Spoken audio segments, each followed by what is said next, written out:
오늘 저는 하나님 마음에 맞는 자라는 제목으로 주의 말씀 전하기를 원합니다. 사도행전 13장 22절 말씀에 보면 하나님께서 이새의 아들 다윗을 이스라엘의 왕으로 세우시고 내 마음에 맞는 사람이다, 이런 말씀을 하셨습니다. 내 마음에 합한 자다, 이런 말씀을 하신 거죠. 얼마나 하나님 마음에 들었으면 내 마음에 합한 자, 내 마음에 맞는 자, 이렇게 하나님이 말씀을 하셨을까. 다윗은 사실 자신을 위해 싸우는 부하의 부인을 빼앗은 사람 아니겠습니까? 그리고 그것도 모자라서 그 부하를 전쟁터 맨 전방에 배치해서 죽게 만든, 간접적으로 살인을 한 사람도 바로 다윗이었습니다. 그럼에도 불구하고 하나님께서는 왜 다윗을 내 마음에 합한 자, 맞는 자, 이렇게 부르셨는지, 오늘 사실은 그 말씀, 이 역대상에 있는 말씀을 통해서 그것을 살펴보려고 합니다. 여러분들도 하나님을 믿고 섬기고 예배하지만 하나님 마음에 합한 여러분 되시기를 축복합니다. 내가 하나님이 무슨 뜻으로 나를 향한, 우리 가족과 교회와 나를 향한 하나님의 뜻이 무엇인지 알아 그 뜻대로 내 마음도, 내 생각도, 내 계획도 하나님과 맞는다면 그보다 더 큰, 더 감사하고 행복한 인생은 없는 줄로 믿습니다. 다윗은 무엇 때문에 하나님 마음에 맞는 자가 됐을까? 그 비결은 오늘 세 가지가 있습니다. 첫 번째로 오늘 우리가 읽었던 말씀에 보니까요, 다윗은 하나님의 말씀대로 살았습니다. 하나님 말씀에 순종했다라는 말이에요. 두 번째는 다윗은 세마포 겉옷을 입었어요. 본인뿐만 아니라 하나님의 언약궤가 예루살렘으로 들어올 때 모든 운반하는 사람, 노래하는 사람 할 것 없이 관계된 모든 사람들은 다 세마포 하얀 옷을, 겉옷을 입혔어요.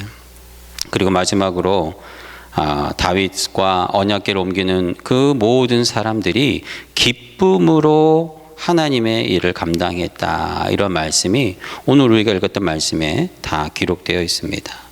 하나님 마음에 맞으려면 세 가지: 하나님 말씀에 순종해야 하고, 하나님 앞에 나올 때 세마포 옷을 입어야 하고, 마지막으로 우리가 무엇을 하든 하나님 앞에 기쁨으로, 감사함으로, 즐거움으로 이 일을 감당해야 한다라는 것입니다. 여러분 모두가 다 이 세 가지를 통해 하나님 마음에 합한 여러분 되기를 주의 이름으로 축복합니다.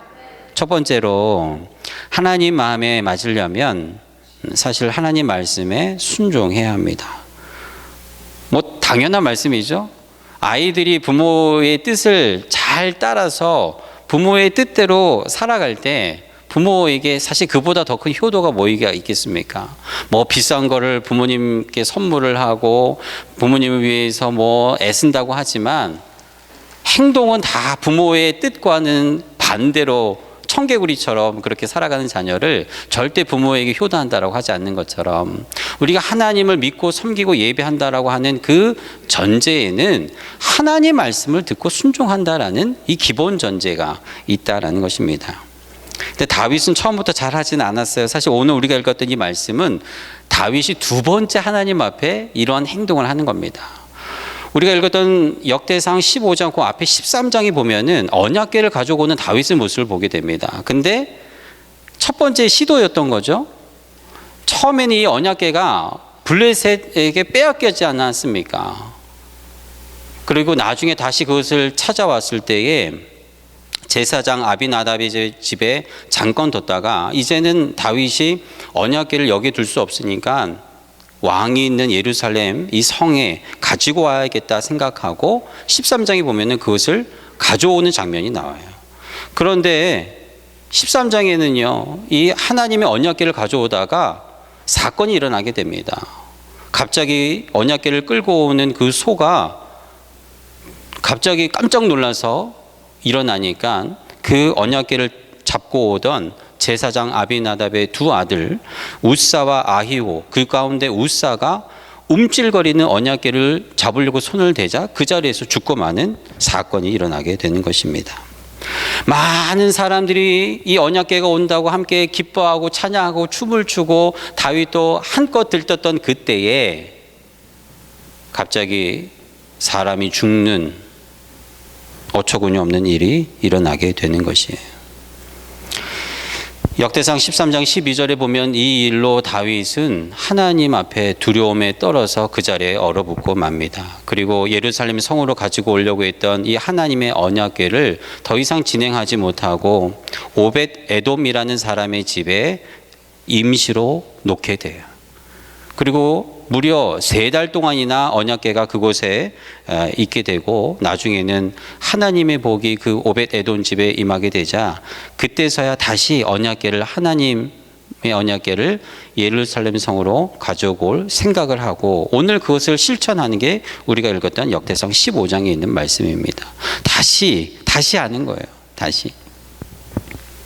왜 이런 비극이 일어났을까? 여러분 하나님을 위해서 하는 일인데도 이런 일들이 종종 일어나는 것을 보게 됩니다. 주를 위해서 다윗은 최선을 다해서 얼마나 사실은 하나님이 보시기에 기특한 생각입니까? 하나님의 언약궤를 예루살렘 성으로 가지고 오려고 하는 그 마음 자체는 하나님이 받으실 만했지만 방법에서 잘못되었다라는 것을 하나님이 깨닫게 하시는 것입니다. 그 언약궤를 만졌다가 죽은 우사의 잘못이기도 합니다. 직접적으로 우사가 그 언약궤를 잡으면 안 된다는 것이 하나님의 말씀이기 때문에 그렇죠. 민수기 4장 15절에 보면 너희들은 누구든지 성물을 만지지 말라 이런 말씀이 기록되어 있어요. 만지면 죽는다. 민수기 4장 15절에 하나님의 말씀이에요.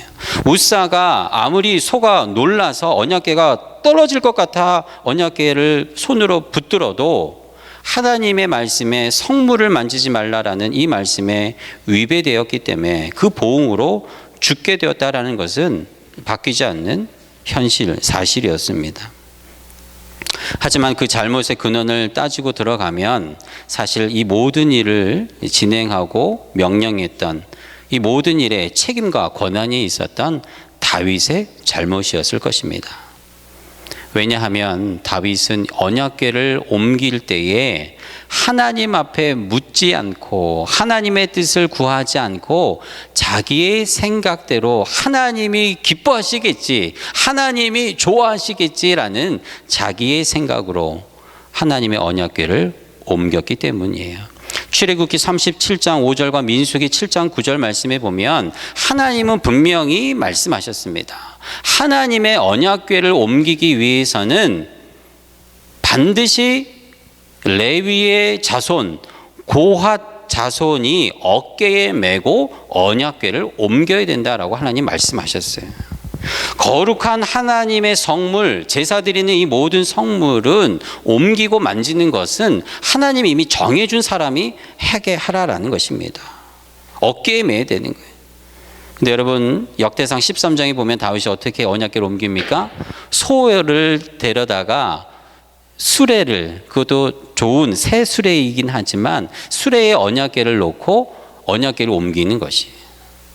하나님 분명히 고핫 자손의 어깨에 메고 언약궤를 옮기라 했지만 다윗은 그것을 뒤로 하고 자신의 생각대로 행했던 것입니다. 레위의 둘째 아들 고핫, 하나님은 모세를 통해서 이스라엘 백성들이 광야에서 하나님 앞에 성막을 짓고 제사를 드리는 그때부터 민수기에 있는 말씀을 통해서 어떻게 너희들이 행해야 할 것을 말씀에 이미 다 기록해 놓았습니다. 여러분 하나님께서는 민수기의 말씀을 통해서 이 광야에서부터 이스라엘 백성들을 훈련시킨 것입니다. 하나님의 성막 중심의 생활, 그 말씀을 주위에서 듣고 그것대로 따를 때, 그 규칙을 순종하고 따를 때 하나님께서 그것을 제사를 받으시는 첫 걸음으로 두셨다라는 것입니다. 예를 들면 성막에 관련된 일은 다른 지파가 하지 못하고 반드시 레위의 지파들만 할 수 있었어요. 그 중에서도 언약궤나 성물을 옮기는 것은 레위의 둘째 아들 고핫 자손들이 해야 할 일이었습니다. 큰아들 게르손은 성막, 회막을 옮기는 것, 쳤다가 다시 거두고 옮기는 것 자체는 게르손 자손들이 했었어요. 다른 자손인 무라리 자손들은 회막의 울타리를 걷고 옮기는 일을 맡았다라는 것입니다. 이렇듯이 하나님께서는 사람들이 해야 하는 일들을 나누어서 그것을 하게 했다라는 거예요. 큰 일이든 작은 일이든 아무리 사소하고 하찮은 일이라고 해도 하나님께서는 사람들에게 각각 그 일을 맡아 행하도록 하셨다라는 거예요. 하나님 앞에 제사를 드리려면 불이 필요했지요. 그 제사의 불을 지키는 사람들도 따로 있었습니다. 향로의 불씨가 항상 있도록, 꺼지지 않도록 그 일을 맡았던 사람들도 있어야 했는데, 성경에 보면 그 일을 소홀히 하다가 불이 꺼졌어요. 그래서 다른 곳에서 불씨를 가져왔다가 하나님 앞에 저주를 받고 죽게 되는 일들도 우리는 알고 있습니다. 여러분, 우리는 이런 일들을 보면서 뭐가 그렇게 사실은 대단한 일일까 생각을 할 수가 있습니다. 여러분, 불씨 하나 지키는 것도 사실은 소중하고 귀한 일이지만 이거를 매일 365일 몇 년 동안에 하다 보면 이게 얼마나 사소하고 귀찮은 일일 수 있겠습니까? 그래서 사람들은 생각을 하게 됩니다. 하나님의 말씀이 이미 있는데도 우리는 왜 하나님의 말씀을 따르지 않고 불순종하며 살고 있는 것일까? 분명히 언약궤를 어깨에 메고 정해진 사람이 그 일을 하라고 하나님 말씀하셨는데 왜 다윗같이 이렇게 지혜롭고 똑똑한 사람도, 그리고 함께 모여서 일을 의논했던 제사장들과 그곳의 많은 지도자들도 이것을 따르지 않고 수레에다가 언약궤를 옮길 생각을 했을까? 여러분, 인간이 하나님 앞에 불순종하는 것은 다른 여러 가지 이유들도 있겠지만 우리의 생각에, 우리의 이성에 합리적이다라고 생각하는 것들이 하나님의 말씀을 능가하다 할 때가 있다라는 것입니다. 우리의 이성적이고 논리적이고 과학적인 것이 믿음보다 더 가치가 있다라고 생각하는 이 시대는 지금뿐만 아니라 이 다윗의 시대도 마찬가지였다라는 것입니다. 아니, 저 언약궤를 사람의 어깨에 메고 가는 것보다 소의 수레에 올려놓고 가면 얼마나 편리하고 가볍게 그것을 옮길 수 있겠습니까? 더 빨리 옮길 수 있겠습니까? 이러한 우리들의 생각이, 우리들의 지혜 있는 것처럼 보이는 이러한 것들이 하나님의 말씀을 뒤로 하고 불순종하는 시초가 될 수 있다라는 것입니다. 다윗 왕 이전에 사울 왕이 왜 하나님 앞에 버림받았습니까? 결국은 자기의 소견대로 옳은 대로 행했다가 하나님 앞에 버림받지 않았습니까? 아말렉과의 전투에서 승리할 때 거기에 있는 모든 생명은 멸하라고 하셨던 하나님의 말씀을 뒤로 하고 자기의 보기에 건강하고 값진 것들, 소나 짐승들은 살려놨어요. 나중에 사무엘이 사울에게 와서 이렇게 얘기합니다. 어찌하여 하나님의 말씀에 불순종하였습니까? 그때 사울이 이렇게 얘기합니다. 나는 하나님 말씀에 순종했습니다. 그때 사무엘이 이야기하죠. 내 귀에 들리는 저 소와 양의 울음소리는 무엇입니까? 그때 사울 왕이 이렇게 대답합니다. 저 소와 양은 살찌고 기름지고 좋아 보여서 하나님 앞에 제사를 드리려고 남겨놓은 것입니다. 여러분, 이때 사무엘이 아주 유명한 말을 합니다. 순종이 제사보다 낫습니다. 하나님의 말씀을 듣고 아이와 같이, 겸손한 자와 같이 그대로 따르는 것이 제사보다 낫습니다라고 사무엘이 이야기하는 것입니다. 사울 왕은 눈에 보기에 좋아 보이는 짐승들을 하나님께 바치면 좋아하시겠지라고 생각했는지도 모릅니다. 그러나 하나님은 하나님의 말씀을 듣고 순종하는 것을 원하시는 것입니다. 다윗이 언약궤를 하나님을 위해 예루살렘으로 가지고 오면 하나님이 기뻐하시겠지라고 생각했던 것과 마찬가지예요. 그러나 하나님은 원하지 않았습니다. 하나님은 그것에 대한 뜻으로 저주와 벌이 우사를 통해 많은 이스라엘 백성들이 다윗이 그것을 보게 하셨다라는 것입니다. 사랑하는 성도 여러분, 우리는 하나님의 뜻을 구합니다. 하나님, 이것이 하나님의 뜻입니까?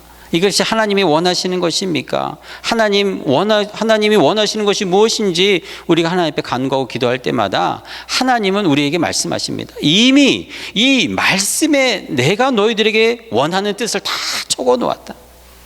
이 말씀에 다 있는데 왜 새로운 하나님의 뜻을 구하는지 하나님께서 우리에게 되물으시는 것입니다.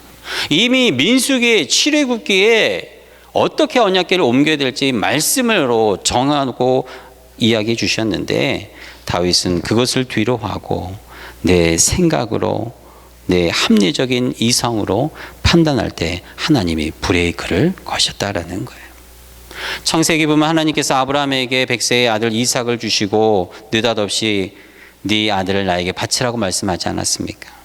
이때 아브라함은 아무런 대꾸도 하지 않고 새벽 일찍 일어나 이삭을 깨워 제물을 바칠 그 나무를 해서 이삭의 등에 지우고 제사 드리는 그 산으로 올라갑니다.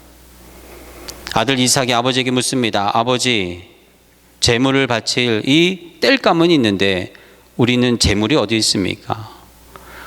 아버지는 네가 제물이다라는 이야기는 차마 하지 못하고 하나님이 예비해 놓으셨다라고 이야기를 합니다. 그리고 더 이상 대화가 없지요. 아브라함은 아내 사라에게도 이 사실을 말하지 않는 것처럼 보입니다. 만약 아내에게 이 사실을 말했다면 아내도 같이 그 제사 드리는 곳에 따라갔을까요? 안 따라갔을까요?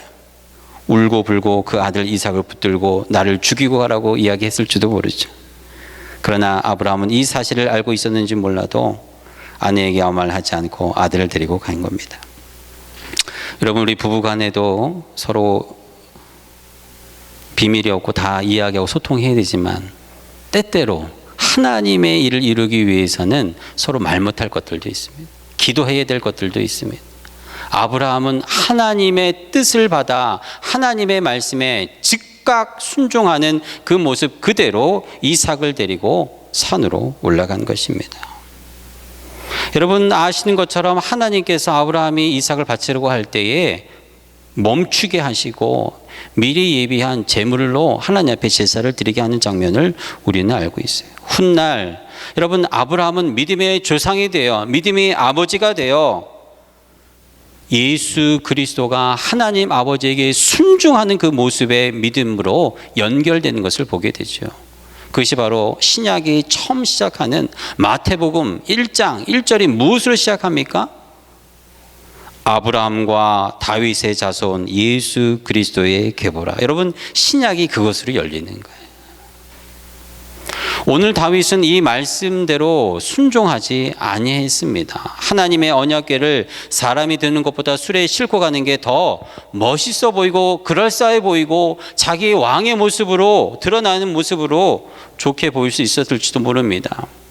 그래서 그냥 수레도 아니고 새 수레를 마련해서 가볍게 찬양하면서 춤을 추며 갔지만 하나님은 그것을 원하지 아니하셨던 것입니다. 우사가 죽고 모든 상황이 정반대의 모습이 되어버렸어요. 합리적이고 이성적이고 논리적이고 민주적으로 보이는 것이 하나님 앞에 항상 옳지 않다라는 사실을 우리는 깨달아야 합니다. 특별히 하나님 말씀에 반하는 것이라면 그것은 절대로 하나님의 뜻이 안 되는 것입니다. 아담과 하와가 선악과를 보고 눈에 보기 좋았습니다. 먹음직했습니다. 그러나 하나님은 그것을 죄라고 말씀하셨던 것처럼 우리는 우리의 삶 속에 일어나는 크고 작은 특별히 하나님을 위해서 한다고 하는 일들이 하나님의 뜻에 맞지 않는 일들이 있을 수 있다는 사실입니다. 말씀에 순종하는 것 우리 눈에는 좋아 보이지 않을 수도 있지요. 그 길은 좁고 협착하여 많은 사람들이 찾지 않은 길일 수도 있습니다. 그러나 하나님의 말씀 그 자체를 믿고 순종하며 나아갈 때 그 끝에는 죽음과 사망이 아닌 하나님의 약속이 기다리고 있는 줄로 믿습니다.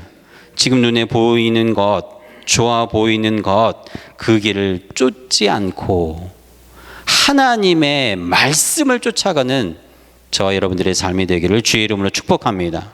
두 번째로 다윗이 하나님 마음에 합한 이유는 세마포 겉옷을 다 입힌 거. 여러분 13장에 보면은 그때 그 처음에는 그런 게 하나도 없습니다. 언약궤를 수레에 옮기고 할 때는 그냥 아무 생각 없이 하는 것 같아요.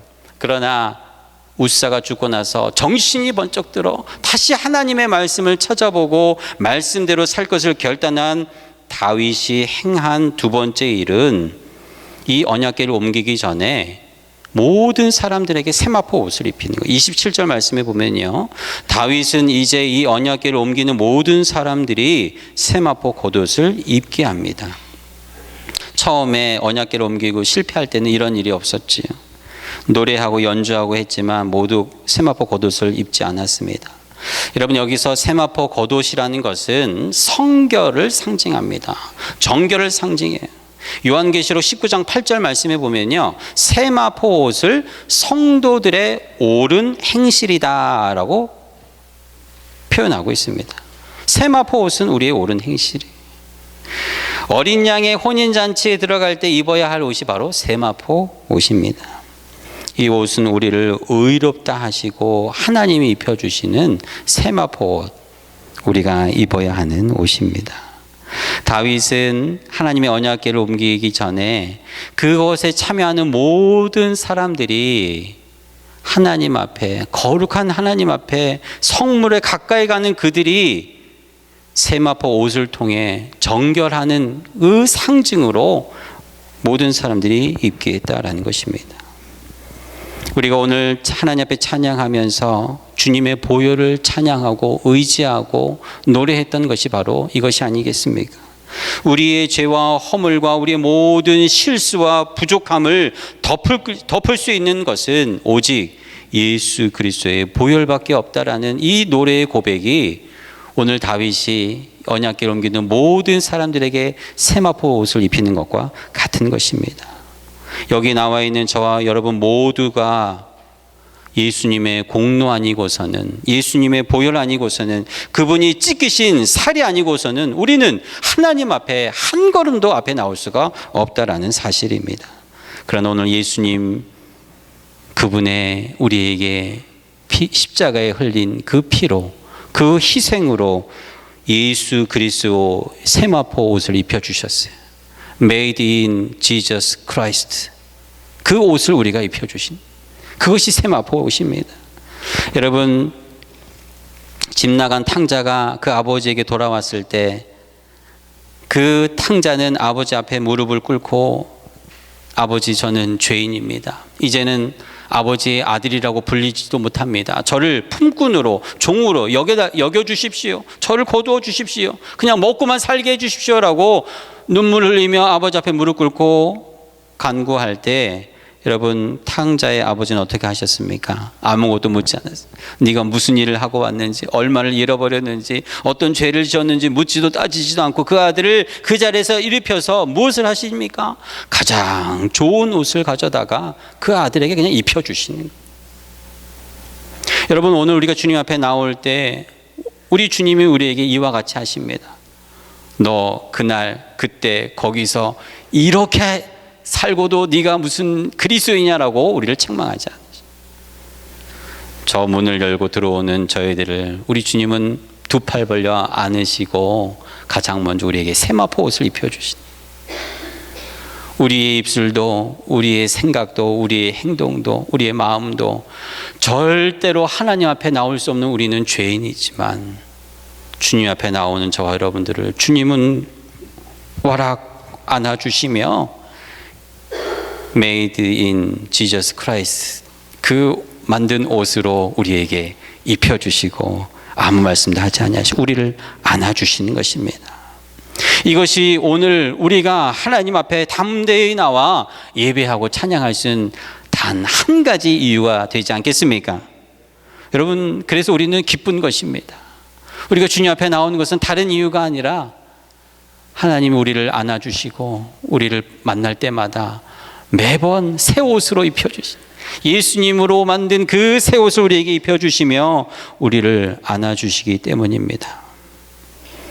우리의 세마포 옷이 되시는 예수님 때문인 것을 우리는 믿고 나가는 것이 우리의 신앙이요, 우리의 힘이요, 우리의 기쁨인 것입니다. 우리가 복음을 전하는 것은 이 세마포 옷, 예수님 표로 만든 이 세마포 옷을 그들에게도 입혀주려고 하는 것이 우리의 복음인 것이, 이것이 하나님의 뜻일진데 우리가 무엇을 따지겠습니까? 저 사람과 저 형제와 저 자매와 만날 때 그 사람의 성격과 그 사람의 과거와 저 사람의 거친 입과 행동을 탓하겠습니까? 예, 하나님도 묻지도 따지지도 아니하는데 내가 무엇이기에 그들, 하나님과 그들 사이에 묻고 따지겠습니까? 내가 입은 그 옷을 아직 없는 그들에게 입혀주는 것이야말로, 우리 자녀들에게 입을 수 있도록 기도하고 복음을 전하는 것이야말로 하나님 앞에 은혜 받은 저와 여러분들이 해야 할 일들인 것입니다. 우리 누구도 예수님을 통하지 않고서는 하나님 앞으로 한 걸음도 나아갈 수 없습니다. 예수 그리스도의 옷을 입고 이 세상에 나가는 것입니다. 예수님이 우리의 힘이 되시는 것이죠. 여러분, 세마포 옷을 입었을 때 오늘 우리가 읽었던 26절에 보면은 13장에는 없었던 놀라운 말씀이 구절이 나와요. 어떤 말씀입니까?